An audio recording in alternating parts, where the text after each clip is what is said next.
Hi everyone, welcome. It is Tuesday, the 2nd of June 2026, and you're here with Cass Smith and Mary Jane Liddycote from Freedom Financial Solutions, and this is our every 2 to 3 weeks open Q&A. It is being recorded, so as I said, if you've come in late and you want to keep your face off, no problems. How you ask a question is you can simply start asking the question if no one else is speaking. If there are other people speaking, you can raise your icon hand. There should be an icon to raise your hand, and we will get to you in order. And if you have problems with your microphone or speaker, you can simply put your question in the chat and we'll be looking at those questions as we go through. Cass, how are you going? I'm good. I'm back. I've just been away again. It seems I'm always away, but I think I'm back for a little while now. So, yeah, it's interesting. I just really like traveling at the moment just to see what's going on in other parts of the world, because I think we all know what's happening here in Australia isn't too great. So trying to see if there's anyone anywhere else in the world that's better. But just before you ask, I haven't found anywhere else better yet. Australia's a fantastic country. We've really got to do what we can to right the things that are wrong here, rather than trying to find somewhere else. But anyway, I'm back, so here I am for any questions that any of you have today.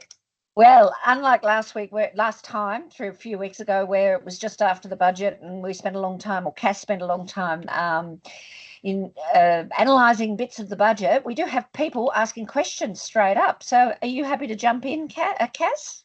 Yeah, sure. Just have a look at the... Jenny has asked or said, my SMSF is low on cash. I'm not retired, i.e. I'm still in the accumulation phase. Jenny says, if I sell silver from the SMSF, how is it taxed? So it depends. It depends on things like age and things, but you say that you're in the accumulation phase, so I presume that means you're under 60. So it's taxed as a capital gain, which basically means the difference between the cost price and the sell price. You'll be taxed as a capital gain. The tax is roughly about 10% of the capital gain, so it's not taxed too heavily. If you have to sell, you have to sell.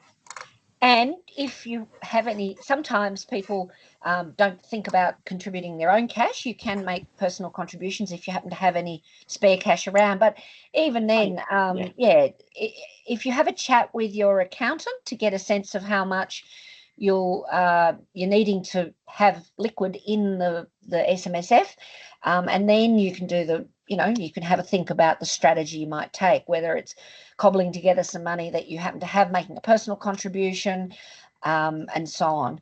But do have a chat to your accountant before doing anything, because then you can get very clear on the numbers. And just on that point, we do recommend, and we send this in the information we send out to new SMSF setups, we always recommend you aim to keep between $3,000 to $5,000 cash in the bank, just so that you've got a bit more wriggle room when it comes time to do this. However, we do know a lot of people don't like keeping any cash in the bank for various reasons, so that is a personal choice. But that's sort of our accounting team's recommendation, because we do find people run into this situation that you're facing, Jenny.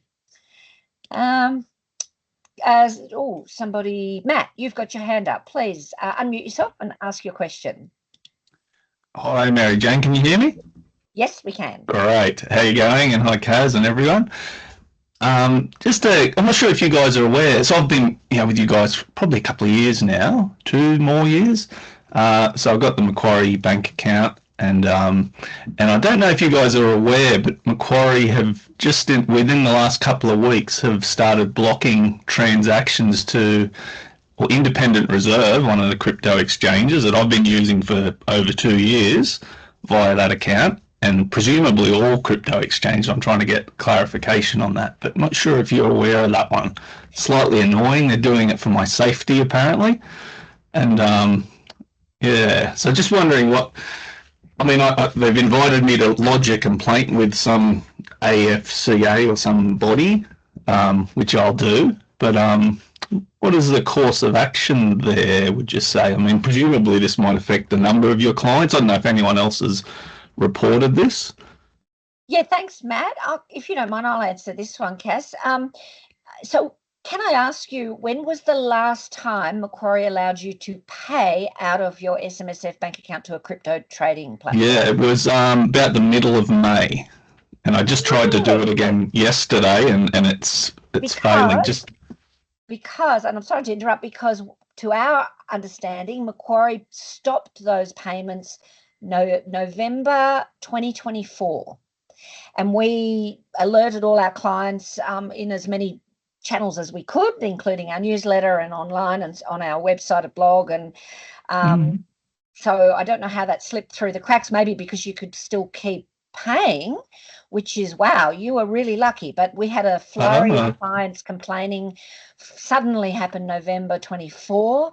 We've made in-person representations to Macquarie every time they come down to Canberra and talk to us every 6 months or so. That's really interesting that you were able to do it. They did make murmurings maybe a year ago that they were looking at lifting the block. Perhaps they did temporarily, and you slipped through in that lift, and we didn't even know about it because they didn't tell us. And then they've put it back on again. There is the anti-money laundering legislation that's kicking off on the 1st of July. That is absolutely going to impact everybody, including us. That you will find across the board, anybody to do with any money, any finance, you will be being asked a gazillion more questions and being asked to prove your identity in a million different ways. It's to help us all protect against money laundering, but it's causing everybody a lot of pain. So the workaround that we have for that is, well, it's your choice, really. You can keep your Macquarie Bank active for the majority of your SMSFs, where your super contributions coming in, your employer contributions are going in, and you're making all the other investments and so on. And you can open another SMSF bank account in a crypto-friendly bank. Now, we can't tell you what that is. You just have to search for it and then choose your preferred crypto-friendly bank. The reason we can't recommend anything is that it changes daily. What could be crypto-friendly today that we've looked up, and then we tell you to do it, they may change their rules. So a crypto-friendly bank that you're comfortable with, you can have 2 SMSF bank accounts. Right. And then you just transfer in a lump sum what you want to dedicate to crypto, and then that will be perfect. The Macquarie Bank feed will then be kept active in the accounting system, which means when we do roll out our app over the next 18 to 24 months, that everybody will be able to see what your active account looks like. Or some people say, I don't want Macquarie, I'm just going to go with my other bank account. Sure. And is that something I could arrange with Peter, perhaps? No, you just go ahead and do it yourself. We don't need to get involved, or we don't get involved in setting up bank accounts that aren't Macquarie. You just contact the bank. You select the bank, contact the bank, say, I want to set up a self-managed super fund bank account. They will ask you for bits of paper. You should have all those bits of paper. If you don't, then you can contact me, copies of this, that, and the other. We can't tell you what they're going to be asking for, again, because they've ramped up what they need. So no, that's great. All right, thanks, Mary Jane. Perfect. Nobody else has got their hand up by the looks. Kerry has asked, how can we be sure that if we set up a family protection trust, we won't have future legislation changes like what has happened with trusts in the recent budget? Cass? Yeah, you can't. We can never protect against what the government may do in the future. All I can say to that is, I guess timing is part of it. So we had a lot of clients who said we set up the Family Wealth Protection Trust before the budget. The budget didn't actually change anything to do with the Family Protection Trust, which is great. However, I'm still pleased clients did it before that date, because you just never know what they're going to go in the future, and there could be some sort of random legislative change that they then sort of say, well, we announced it on such and such a date, so from the budget night. So, but no, we can't protect against everything. We can only protect against the known certainties, and also hope on generally when legislation is introduced, as we've seen with the capital gains tax changes they're trying to bring through, they normally do a grandfathering So they'll say anything prior to this date is under the old rules, anything after this date is under the new rules. So if you're thinking about setting up family protection trust, the sooner the better before I still 100% believe they'll be bringing in the death tax in Australia. 100%. There's no logical reason we don't have it, given all the other advanced countries, well, not even advanced countries, even all countries have got the death tax, and Australia doesn't yet. We tax everything. So it's only a matter of time. So I would still be interested in everybody getting that one done. Well, we tax everything except big offshore gas and energy. and the wealthy and the elite and the politicians and but everything to do with us ordinary Australians, we get taxed to the absolute hilt. Well, including Greg's comment here is, the short-term rental property markets are going to be, the property is going to be changed. The rules are going to be changed around that to make it much different. Do you know much about that, Cass? I just looked a little bit into that. Apparently, and this is just me having a very quick glance, so up at the moment, I think you can claim things like, if you've got a negatively geared property, holiday rental, you can claim things like, your council rates and your strata and this, that and the other against against your tax. But that's going to be restricted so that you have to prove that you have that property rented not just for most of the peak season, but 100% of the peak season. And then also that it's going to be location dependent. So if you've got a coastal property somewhere near the beach and also somewhere like in the Snowies, it's going to also, you're not going to be able to make those claims. But yeah, that's just my quick look at that. Did you have a particular question about that? It's not that you can't use it. You can, of course, you can use your own holiday rental, but your ability to claim those things on your tax is going to be removed. Yeah, absolutely. And it's not surprising. They're just getting us every way they can. Just while we're waiting for a few more questions, I might just talk about something that I have been quite vocal on social media about. After the budget came through, there was some influencers out there, even like Channel 10 and some, high profile news stations carrying on about that the government has introduced a 30% death tax by stealth. And it just really got up my goat. And this is the first time I've actually spoken out in defence of the government, mainly because they were just wrong. And I don't like it when people are just wrong and doing things for clickbait and for headlines and upsetting Australians when there was, they're basically, I didn't say they were lying. I would say they're just absolutely stupid, didn't even understand the maths behind it. So what people are trying to say, and I was at a lovely yoga breathwork session on the weekend, in my relaxing weekend mode. And then one of the ladies next to me, this 30% death tax. And I'm just like, oh, no, so I don't want to discuss this right now. But I had to, because people were saying that trusts are dead, trusts are gone, throw out your trust, wind up your trust, because there's a 30% tax on assets left to a trust. So what that was saying was that, let's say you put $1 million, transfer it into a trust, or you die and leave $1 million to a trust.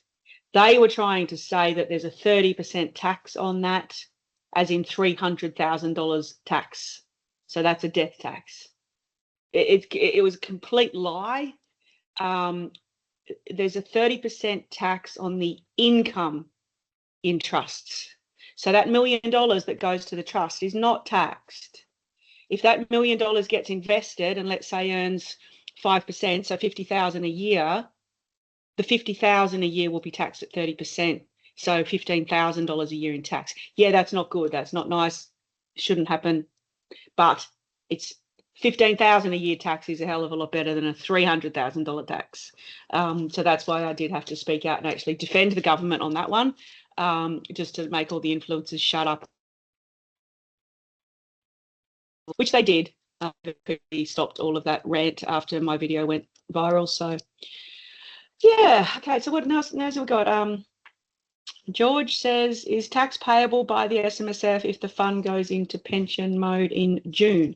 Yeah, it will still be, because it's sort of prorated right up until, like, if you go into pension mode in June, it's still taxable from, July last year through to June when you go into pension mode.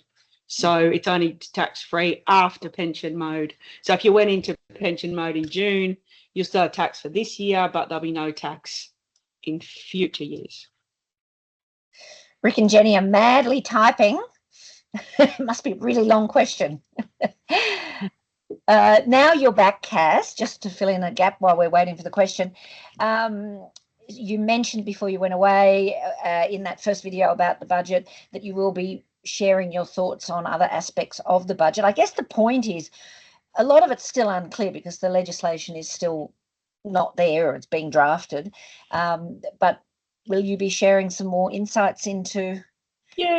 Yeah, we can talk about that. I mean, there's not that much more to say now. I mean, so many of the things they announced were just like nothingness. Like, what is it? What are we going to get? $250 each in 2028. I mean, that'll be the price of a steak. So the biggest changes, as we're probably all aware, the change to trusts. Yeah, that is a nasty change, given that trusts have been exempt for so long. We've got to wait and see whether that gets through legislation. The capital gains tax changes are a bit of a shock. We're already seeing, anyone who's watching the news, or headlines every single day in every news outlet now about the property market crashing. I mean, I said straight away as soon as the budget happened that that's what will happen. Some people are predicting a 40% drop in the property market, which is something I've been predicting for years anyway, from all the other things that are happening, let alone now the capital gains tax and the negative gearing changes. So, I mean, I think they're the main parts of the budget that we already know about.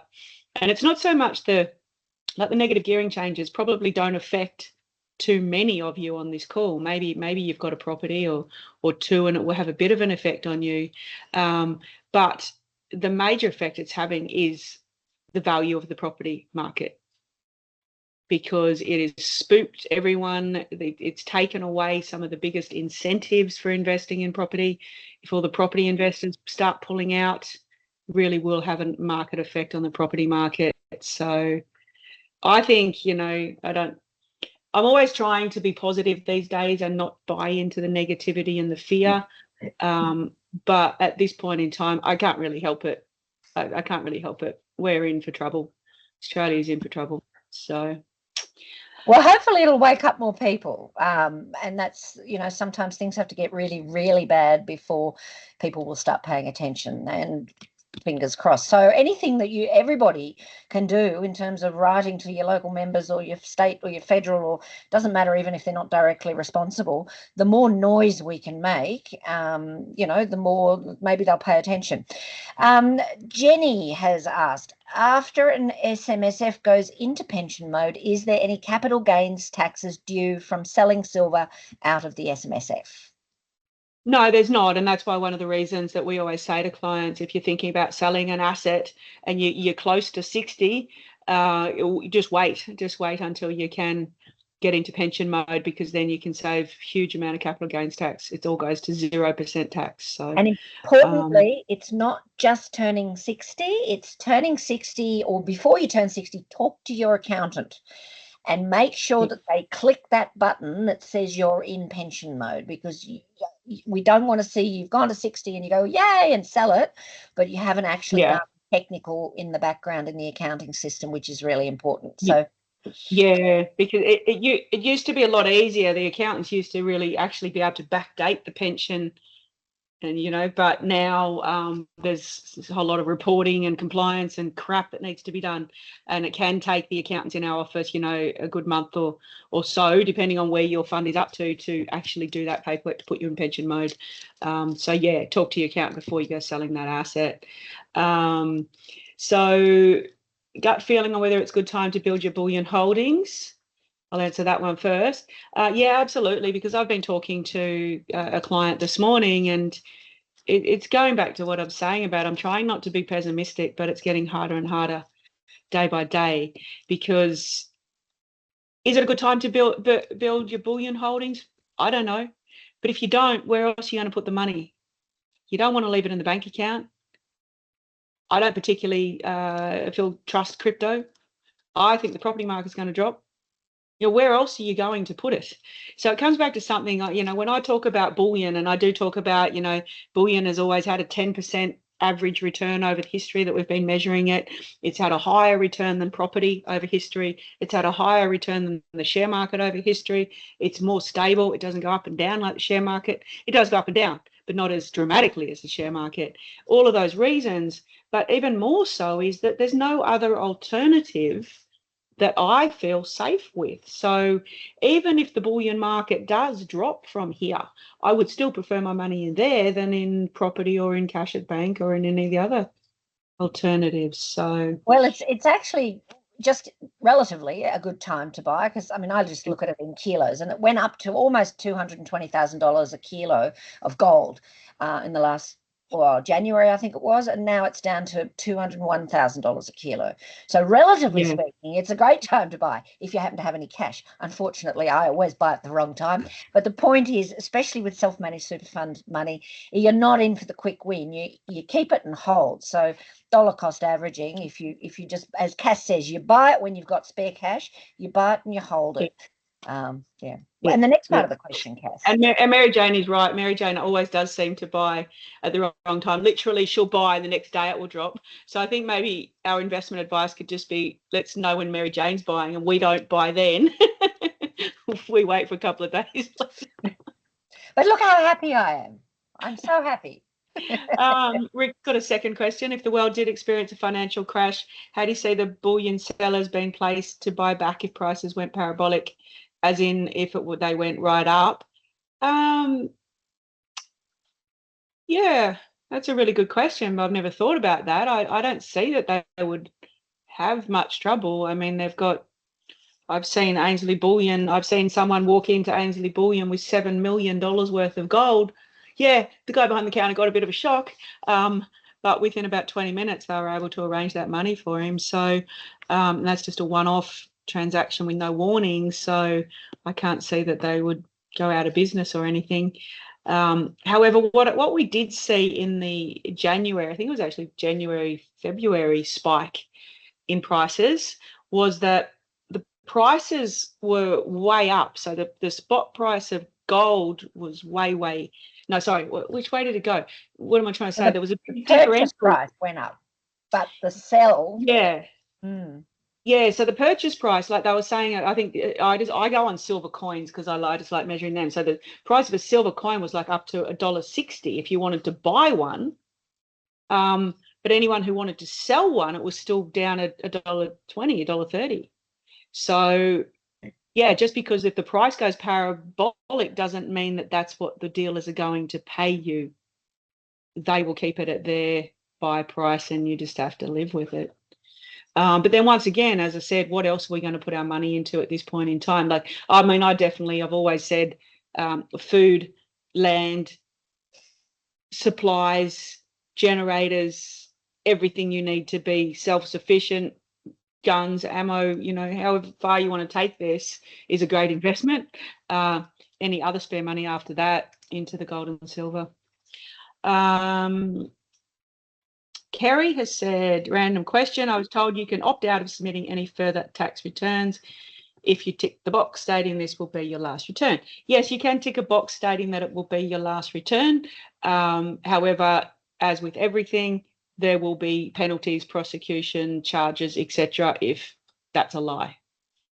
So, yeah, so you can't just tick a box and then that's it. Expect to be let off scot-free from then on in. But something I will say on this, and hopefully there's no ATO spies on here. I think we can recognise most of the names on here. And hang on, we are going to record it, so I'll put it. I can chop this bit out if I need to. Yes, continue. Yeah, no, that's okay. I'm sort of giving up. I don't care anymore. I don't care what I say. They can come and get me. Because I've been starting to think about solutions and ways out, and I'm sort of like losing motivation to even advise on tax because there's nothing we can do. We are absolutely screwed every which way we look. You know, I used to say there's only 3 ways to reduce tax, and one was negative gearing. Now that's gone. Second was trusts. Now that's gone. The only other one left is the SMSF, which superannuation, which is still in, and I think they will leave that one because they do want us all to invest in super, because they can't pay for our future. They want us to pay for our future. But other than that, they are cutting out every single possible way around tax there is. So what's the point of me giving advice anymore? I can't help anybody because there's nothing we can do. But more and more I've been thinking that the only way out of this is absolute mass non-compliance. Just like against the government and their speeding fines and their speeding cameras and their licenses and regos. And if every single person, or at least maybe 10 to 20% of us, stopped paying our car regos, stopped paying our speeding fines, stopped complying with all of that, what the hell are they going to do? They will not have the resources to continue to chase people up. I personally know of someone who has stopped paying car registration, licenses, everything like that. They've taken him to court about 8 times. 8 times he stands up and goes, well, what are you going to do about it? I got no income, no assets. Now the police just wave at him as he drives past because they're sick of wasting the resources pulling him up. Imagine if hundreds of thousands of us, of a million of us did that. They would have no way of enforcing compliance. So imagine if 20% of Australians just stopped lodging tax returns, stopped lodging BASs, stopped paying stuff. What are they going to do? They will not have the resources because the ATO is now dependent. I worked with them for many, many years, and even more so now. They are so dependent on the electronic data matching systems to be catching people out. But if you simply don't lodge, don't reply to correspondence, don't do anything, yes, they will continue to send you letters. Yes, you may get some phone calls. But if a million of us do it, they do not have the resources to follow us up. And I think that's where we're getting to. I saw a post on Facebook today about all the changes to the trust and capital gains and everything that they're doing. And it was basically saying that the government is now at their last ditch effort. They're realizing they are losing this. Everybody is waking up. Everybody is standing up. Everybody is going no more. So they're like grasping at straws and just doing everything they can to throw everything at us. If we all just stand up and go, look, enough. We're not doing this. We're not playing this game anymore. I think it's the only way out. But yeah, good luck to my tax agent's license if I keep saying sort of thing online. And we'll play good cop, bad cop here just before anybody decides to follow that. And I know somebody as well, like your mate Cass. I know someone who's done that. But be aware, number one, they have no assets at all. They have nothing to lose. Yeah. Number two, they've obviously done a lot of study about how to say what. And I've been through a similar process in a tribunal regarding my mother and certain medical procedures. And you have to be really well educated, trained in what it is that you're going to say. And even then you can get slipped up. So I'm not saying don't look at it, but be prepared before you do it. These sometimes when, and I don't think this, your fella, and my fella certainly doesn't go on Facebook talking about this necessarily. They just do it. But the ones that you may see on Facebook, especially during 2020 when they were talking to the police and using certain language to sort of get away with not complying, the bottom line is those guys did cause a ruckus with the cops, and the cops actually went round to their place and arrested them, and it was very brutal. So you've got to really steel yourself to be prepared. Certainly if there's a million of us, that's going to be very different to 2020.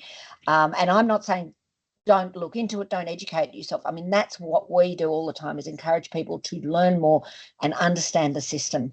So hopefully all this pain is actually deliberately designed to wake people up. That's what we can hope for. And the no assets is important, because about not paying taxes, etc. And the people, I know people who aren't paying their council rates, and good on them. But council rates is an interesting one because they're over your property, and they can come and take your property. So I think that's a pretty silly one not to pay. So same with taxes. If you have assets and the tax department, you don't pay your taxes, and they find out, and they come after you. If you've got assets, they will come after you and they will take those assets. So it's about planning in advance, and perhaps if you've got assets, there's a better place for your assets out of your name in different entities, etc., before you go, running free and loose. So George has said, are there any restrictions on taking casual work after going into pension mode in super? Would your employer super contributions go into a new superannuation account? Yeah, no, there's no restrictions at all. You can definitely do that. Retirement is just basically you retire, you decide to retire. I think I've retired several times already in the last few years, and then I keep changing my mind and coming back on. So you can take on casual work after retirement. And yes, exactly what you've just said. Your existing super goes into pension mode, and then that's all tax-free. Then when you take on a new job, you basically just have a separate account called an accumulation account, and the money goes into that one and builds up again. But just to clarify, when Cass is talking about accounts, she means the accounting end of the accounts. It's just one bank account, so the money doesn't go into a different bank account. Your employer contributions go into your SMSF bank account, and that's all tracked separately in the back end accounting. So there'll be the pension account, as Cass said, and there'll be a new accumulation account set up to keep track of that. So Matt has asked, which bullion dealer in Sydney would you recommend? Are ABC Bullion okay? ABC have had some bad press.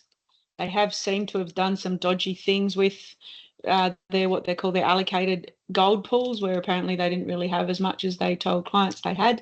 They're a licensed dealer. There's nothing wrong with them.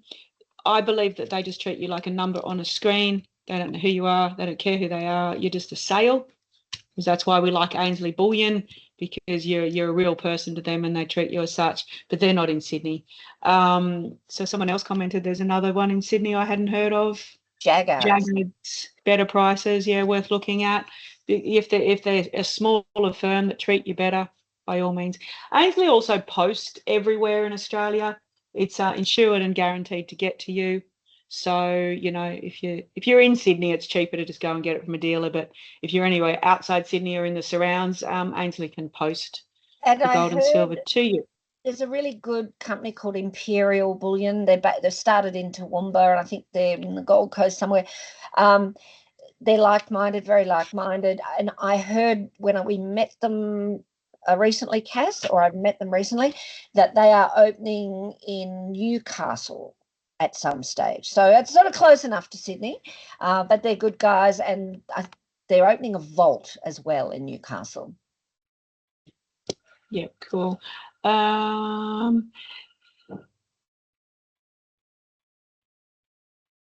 Jagged's in Sydney. Can you set up an SMSF account? Yeah, absolutely. I'm sure every dealer would do SMSF.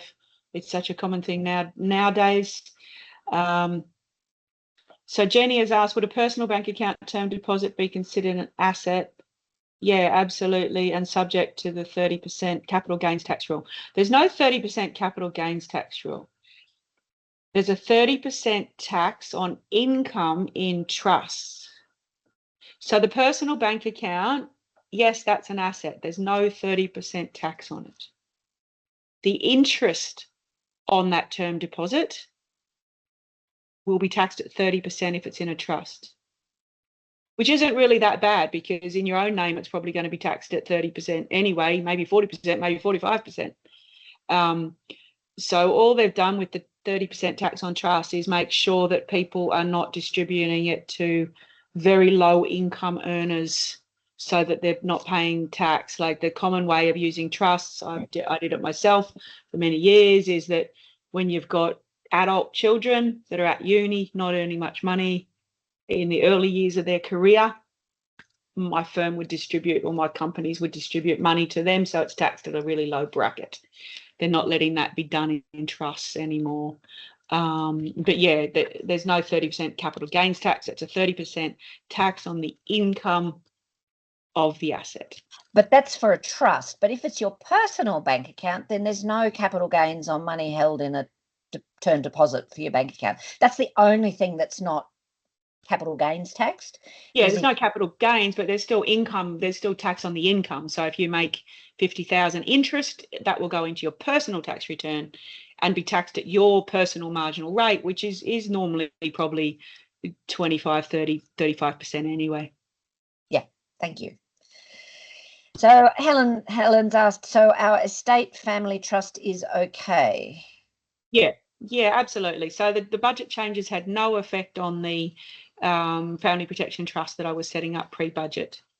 It was always going to be the case that income, if there's income in that trust, which most of the family protection trusts, and for those that don't know what they are, it was to put the family home into a protective trust to protect against future death taxes and other things like lawsuits, marriage breakups, all sorts of things. There's no change to that. That strategy is still 100% good strategy for you all. If, say, for example, you rented out that family home and made some income in the trust, it will be taxed at 30%. But it's not as huge a change as anyone would think, because what normally happens in a trust is that you distribute the income to people and they're normally on a tax bracket of 20, 30, 40% anyway. So it's not as huge change as people are thinking. It's just got around some tax planning that we used to use for businesses. And yeah, media is absolutely misreporting it. It's as I was saying earlier, I got my bonnet up. I even did podcasts over in Bali when I was over there doing yoga, just because I was so annoyed at how, I'm an accountant. I have been for 30 years. The very first lesson in accounting, I think I did my first lesson in accounting when I was 16 at college. The very first lesson is there's assets and there's income, and that's two very different things. And yeah, the media can't understand the difference, and it's really, really annoying me. So the 30% is on income, not on assets. Yeah, so yeah, Oh, Rick. I'll answer this one because I've been telling everyone hopefully soon. Essentially what this means is, at the moment, in a self-managed super fund, if you hold bullion in your personal name, the auditors, we don't know if they will allow, we suspect they won't, well, we don't know, an in-specie transfer, which means simply a paper transfer of that bullion out of your personal name into the SMSF name. We have asked the auditors to consider this, and there's been no movement on that yet, unfortunately. We've just reached the end of the current financial year for SMSF lodgements, so we will be nudging our auditors on this again. We don't want unhappy auditors, so that's why we haven't really nudged them too hard. It is definitely on our to-do list, and I'm sorry it hasn't been quicker. We're working on it as much as we can, and it's not me doing it, it's our lead SMSF accounting team, and so I'm pushing them and they're pushing the auditors. We did talk to the ATO and the ATO to get a ruling, and the ATO said, we're not doing anything, go talk to the auditors. So essentially, if the auditors agree, that's fine, but with all the increased the auditors are freaking out a little bit as well, because there's so much more increased compliance around them, and they are personally liable for anything that's the ATO does pick up on that they've approved. So they are playing very hardball at the moment, and I'm sure that this anti-money laundering stuff is not going to be alleviating it anytime soon. But it is on our to-do list, and I'm sorry it hasn't happened faster. Yeah, and also with that, people might not be aware that Ainsley Bullion can help out in this regard. So what an in-specie transfer is you simply take the gold that you've got and that you hold personally, and you go, okay, my SMSF owns that now, and the SMSF pays you the money. We used to be able to do that. We used to do that all the time, no problem. But now the auditors are saying that you can't do that. You need to sell it back to the dealer, get the money, and then put the money in the SMSF, and then the SMSF buys it off the dealer. And that, of course, can trigger huge transaction fees in the buy-sell commissions. So Ainsley Bullion, I'm not going to speak for them because I don't want to speak out of school, but they do deals with clients where you still have to physically do the transfer whereby you sell it to them, they give you the money, then you give them the money back, but they're willing to do it for some paperwork fees rather than the full buy-sell commissions. That is up to them. That's an huge favour they're doing for clients. They have been doing it up until now. So, yeah, you can always talk to them. And that is on the basis you are an Ainsley Bullion client. If you've gone and bought gold and silver elsewhere, I think that would be too much to ask for them to do that. You should go back to the dealer you bought it from and ask them to do it.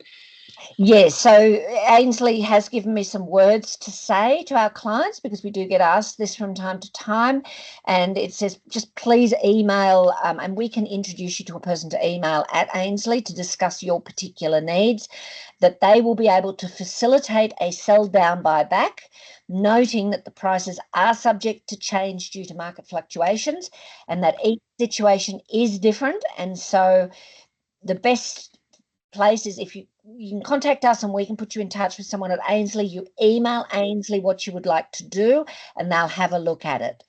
But we can't do that on your behalf. So you can just contact Ainsley directly as well, and explain your situation. And they will explain what they can and can't do. And again, they may also be impacted by this money laundering stuff that's going on. I can't speak to that. They have helped people in the past, and they're helping people now as well. So, yep. Kerry has talked about Bitcoin. Yeah, I'm just not convinced about crypto. It's not that I'm saying it's a bad thing. I'm just saying that I don't understand enough about it. I don't specialize in it, so I don't like talking about things that I don't fully understand. To me, it's a digital asset, and if the whole digital world collapses, that can go with it. Like there's no security in it if there's no digital world left.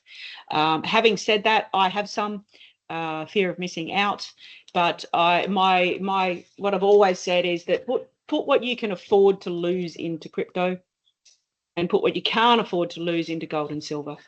So, if that's 5% of your wealth or 10% of your wealth, that you can sleep at night knowing, oh, well, if I wake up tomorrow and it's gone, I'm still okay. Then, you go for it just in case it does skyrocket. Okay, have we missed any questions, Mary Jane? No, well, Jenny just gave a follow-up that Ainsley Melbourne did do a gold transfer gladly in 2023, but they wouldn't do it in 2025. So they will absolutely buy your gold or silver back and sell it back. How much they're charging to do that may change, but so they wouldn't do the transfer. They will definitely buy and sell. Brisbane is the place I know mostly that has done it the most recently for someone. But yeah, look, again, you have to contact Ainsley and just ask them nicely, I would suggest. Sorry, who's this? Matt said, I agree. Bitcoin in self-custody is a great choice in his opinion. With the self-custody bit, one thing I'll say on that is that I don't like the self-custody only personally for myself, because I'm so useless at remembering where I put things. And if you lose it, you're gone. I actually use Ainsley again for Bitcoin and crypto, and I let them have the custody because I trust them more than I trust myself. I've got to tell you this great story. Chris Tipper from Ainsley Crypto, he's fantastic to listen to if you're ever bored and want to watch some podcasts about crypto or the market in general. On Ainsley Bullion website under the news and resources, he does lots of podcasts. Really great guy. He tells this story. So he's famous, number one, for buying 200 Bitcoins back when they first came out for $0.01 each, and he sold them all when they reached the heady heights of $1 each. So he's got a lot of skin in the game. He still has Bitcoin now, and he says every single Australian should put at least $50 into a Satoshi or whatever portion of Bitcoin that you can buy, because a tiny amount has potential for maximum reward. So whatever that tiny amount is for you. But the main thing I wanted to mention is, he says most of the stories you hear about self-custody are very sad stories. They had a Bitcoin and they couldn't find it wherever they looked. The one fabulous story they did have, which was real, and a woman actually walked into Ainsley with whatever the details were. She had, I don't know, 15 years ago been paid for a massage in Bitcoin. who knows how much it was, $50, $70, $80, $100, and had been given something, a bit of something, a thumb drive probably, and had just put it somewhere. Now, her son was young at the time, and 15 years later, her son was of the age where he kind of knew about crypto. And he said, Mum, you have to find that. Find it. And they went looking and they found it. And she walked in and she cashed it out, and millions. She bought herself a house and still had $1 million. So that was the only good story that they ever had. But yeah, most of the time it's I had it and lost it. So I'm like Cass. Ainsley holds my bit of paper. Carol's saying that she has done it recently at Ainsley. They bought back at spot price but charged normal rates to buy back into the SMSF. And that is actually, so spot price is actually above the buy price. So that's actually not bad. So normally the buy price is below the spot price. So they bought back at the spot price and you had to buy back at normal prices. That's actually very important for the auditor as well. The auditor will be looking for, buy, sell. So the auditor is looking for market rates. They would probably wonder what was going on if it was bought and sold at the same price. But look, hopefully it was better than buying it back at the sell price and selling it at the sell price and buying it back at the buy price. But at least they'll do that. Greg is asking, how far and wide have the Know Your Client laws extended? It does appear to be an opportunity for the ATO and others to data match. So yeah, we're yes. Cass, have you got a comment on that? We're just rolling it all out in our company at the moment. Yeah, I'm trying to avoid them altogether. It's sort of enough to make me want to walk away from the industry because it's just made our job, taking a simple process and making it 100 times harder. So to give you an example, we normally charge $2,200 to set up a company. We have been told by our providers that give us the software for the company setups that we should charge $5,500. So that's not just a double of price, that's a double and a half of price just for a company setup. That's just one simple thing that we do that we're going to have to double our prices on because of the government legislation that they're bringing in to make it so hard. Yeah. Well, and yes, we in the SMSF setups, we have been working hard to make sure we know your client, and that's all part of you've got to send us your certified ID, and I have a meeting with you. Like Ainsley, if you're going to crypto with Ainsley, they'll have a half-hour meeting with you and they will absolutely drill into what you do and don't know about what you're doing, and that's knowing your client so that you're not just someone that is being told by someone else, here, do this with your money. That's partly what that is all about. What was I going to say? It just slipped out of my mind. But so we've been partially, the politically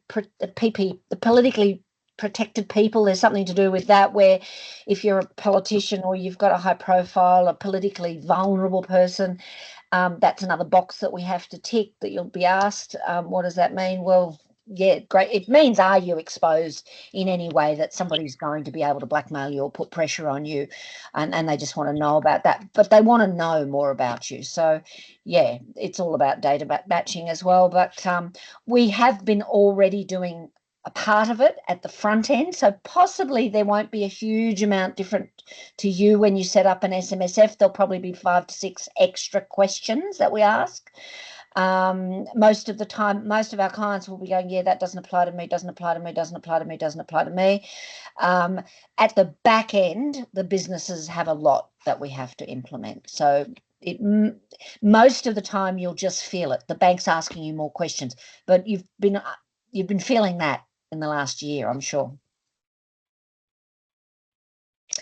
So Carol just said in 2023, Ainsley did it for $75 just for a transfer. Yeah. And actually, yeah. I have had a client recently say that they were going to be charged $3,000 something to do it, which is clearly the difference in the value. So yeah, clearly that's changed. But look, having said that, I always say this to clients who sometimes clients come to us after they've received an inheritance of some $100,000 and they went bang, putting it all into bullion. And then they come to us and say, oh, maybe we should have done it through an SMSF. And I say, well, crunch the numbers. So let's crunch the numbers. And Peter, our lead SMSF accountant, helps them crunch the numbers. And there can still be cost benefits like saving tax in realizing the capital gains now, paying Ainsley $3,500 for that transfer now, for selling the bullion, putting the cash in your personal bank account, transferring it into the SMSF bank account as a contribution, and that's really important to make sure you can do that before doing it, and then buying it back in the SMSF name. Down the track, when you do go into pension mode and it's capital gains tax free, imagine how much will bullion have gone up then and how much tax will you be saving then. So it can still be well worth doing. But don't do it before you crunch the numbers, and we can help crunch the numbers. Cass, any final thoughts or any final questions? We've got about 9 minutes left. If not, we'll knock off early. Yeah, no, I think we're all good if no one's got anything else. So we'll be back again in a fortnight. Richard has got his physical hand up. Do you want to say something, Richard? You have to unmute yourself. Sorry, I can't see everybody. There it is. It's on. Hi. And great listening to you again. It's been a long time. But anyway, we are in our 80s, and we've had an SMS fund for a few years now, thanks to Cass and how that started up. But our reserves, we have liquid reserves and we have some bullion reserves. But we're really concerned about the liquid reserves that we have in the SMS fund for a bank. And where's the security there, or isn't there any? Really have to get, if you're going to have security, from what you were saying earlier, we have to get out of liquid and into bullion or something like that. You're shaking your head, yes. Yeah. So talk to that, please. Yeah. Cash in an SMSF bank account is no different to cash in a normal bank account. You know, it's still open to the Bail-in Act, which they passed in 2017, which enables them to freeze bank accounts. It cries off the ball to all bank accounts. So I don't particularly leave much cash in my SMSF either. I'd prefer it to be in bullion. Thank you. That settles us down pretty quick for decisions. Thank you. Yeah. Ainsley, would you recommend Ainsley? You've been talking about that. Yeah. Yeah. All right. So I think that's it. So we'll see you again next fortnight. And as always, if anything happens between now and then, we'll be watching it closely, ready to discuss it when you all jump on next fortnight. And I will just put a plug in for the charity that our company supports, which is the Future Solutions Foundation. And I'll put the link in here. There's nothing that you can actually do necessarily straight up, other than go onto the socials, Instagram and Facebook, and follow and share our posts. It's the only thing we can do until we do raise critical funds is, other than our own sort of seed funding, is to raise awareness in the general population. And I think that's certainly something that's happening organically at the moment with all the things that's happened in the last 6 years, but it's much broader than that. So please, where is Romy? Carol's asking, where is Romy? She's in the office, my understanding, working hard. If you can't get her on the phone, just please send her an email. She is actually not available on the phone very often. It's much quicker for everybody and much more satisfying to get your answer by email quickly. All right, then. Yep. Just on the Future Foundation solution, there is something people can do. It is a tax deductible organisation, so if anybody wants to donate to us before 30th, it was not to us but to the foundation, the 30th of June, to get a tax deduction, by all means we're happy to collect the money. Have a look at the website to see what it's about. Basically it's about trying to help Australians with medical negligence issues, which we all know where we're coming from when we talk about that. Yes. All right. Thanks, All right. everybody. Lovely See to you see all. you. Bye. Bye.